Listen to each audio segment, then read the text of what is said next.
अतिशय गंभीर असा विषय आहे, अतिशय घृणास्पद असा विषय आहे. एवढ्या मोठ्या कंपनीमध्ये अशा पद्धतीने त्या ठिकाणी हा अत्याचार चाललेला आहे. धर्मांतरणासाठी त्या ठिकाणी वाटेल तसे प्रयोग केले जात आहेत. नोकरीचं आमिष दाखवलं जात आहे. देवदेवतांबद्दल अतिशय आपल्या घाणेरडं बोललं जात आहे. मला वाटतं यापेक्षा गंभीर विषय दुसरा असू शकत नाही. म्हणून या संदर्भामध्ये माननीय मुख्यमंत्री महोदयांनी अतिशय गंभीर दखल घेतलेली आहे. मुंबईहून सुद्धा टीम या ठिकाणी इन्क्वायरीसाठी आलेल्या आहेत. नाशिक पोलिसांचं मी अभिनंदन करेल की त्यांनी हा विषय, हा जो प्रकार आहे हा सुद्धा शोधून काढलेला आहे आणि म्हणून या संदर्भात 6 लोकांना ताब्यात घेतलेला आहे. त्यांची कसून चौकशी सुरू आहे आणि मला वाटतं याची व्याप्ती खरंच मोठी असू शकेल, मोठी असेल, निश्चित असेल आणि म्हणून त्या संदर्भामध्ये सगळ्या चौकशा सुरू आहेत. आणि म्हणजे मुलींना गोमांस खायला घालणं, त्यांना महिनाभर रोजे पकडायला लावायचं, त्यांना नमाज पडायला लावायची आणि धर्मांतरण करायचं, म्हणजे हा प्रकार खरं म्हणजे अशी कल्पनाही करता येत नाही. आणि एवढ्या मोठ्या कंपनीमध्ये अशा पद्धतीने अतिशय सगळ्यात मला वाटतं पुढच्या काळामध्ये सुद्धा अजून काही लोक यामध्ये निष्पन्न होतील.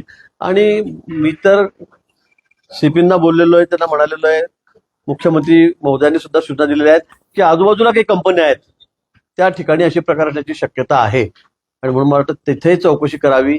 अन्यथा जे पीडित असतील त्यांनी पुढे यावं, त्यांचं नाव गुप्त ठेवण्यात येईल.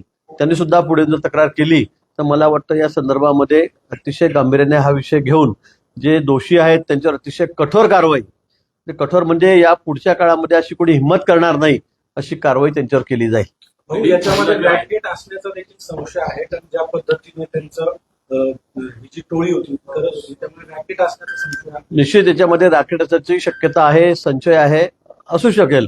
कारण 4-5 जण मिळून ज्या पद्धतीने मुलींना ब्लॅकमेल करत होते, नोकरीचं आमिष दाखवत होते आणि मग तिसऱ्याच माणसाला तिच्याकडे पाठवून की तुझे फोटो माझ्याकडे आहेत, तुझे व्हिडिओ रील माझ्याकडे आहेत, मग माझ्याबरोबरही चल, मैत्रिणींना पण आण, हे सगळं एक रॅकेट आहे.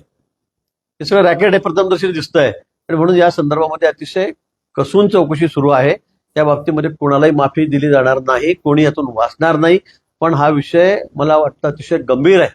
धर्मांतर अशा पद्धतीने करून घ्यायचं आणि नुसतं मुलीचं नाही तर मुलांचं सुद्धा धर्मांतरण करून घेतलेलं आहे.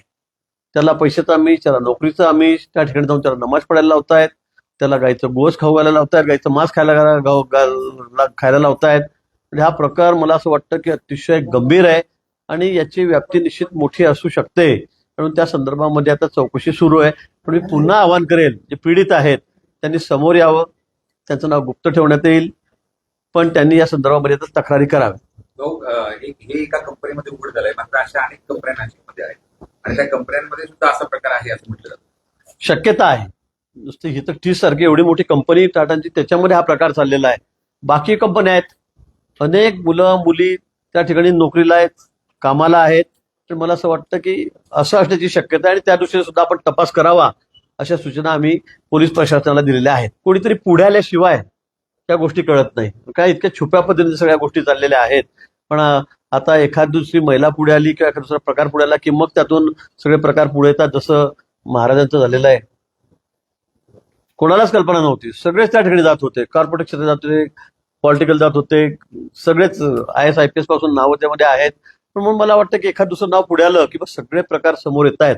आणि म्हणून मला वाटतं ज्या ज्या ठिकाणी काही प्रकार चालले असतील ती नुसती माहिती जरी आम्हाला दिली, माहिती जरी आम्हाला कळाली, पोलिसांना कळाली, तर निश्चित त्या संदर्भामध्ये सखोल चौकशी करून हे सगळं रॅकेट खोदून काढण्यात येईल.